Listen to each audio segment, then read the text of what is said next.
Welcome to Sweet Life Beat Life. We hope this video helps. In this video, I will show how to save documents to Gmail. Begin by composing a new email, then simply click the paperclip icon to attach your file. Navigate to the specific document on your computer, select it, and then click Open. Your chosen file will upload directly to the email as an attachment, ready to be sent to yourself or another recipient. This method is straightforward and perfect for storing smaller documents, typically under 25 megabytes in size. For larger files or multiple documents, Google Drive is an excellent solution. When composing an email, click the Google Drive icon, which looks like a small triangle.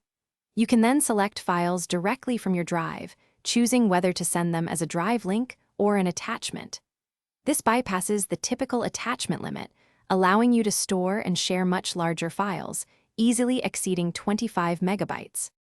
After saving your documents, organizing them is key for future retrieval. Create new labels for different categories, like important receipts or project files, by clicking the gear icon and going to See All settings. Then, simply apply these labels to your emails containing saved documents. Additionally, utilize Gmail's search bar with keywords or file types, making finding any document incredibly simple, even years later. For extremely large files, consider zipping them before direct attachment, or always use Google Drive links for better management.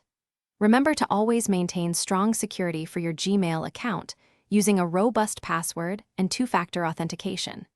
Regularly back up critical documents to another location, providing an extra layer of safety. These practices ensure your saved documents remain accessible and secure for a long time. Thanks for watching. Consider subscribing if we helped you.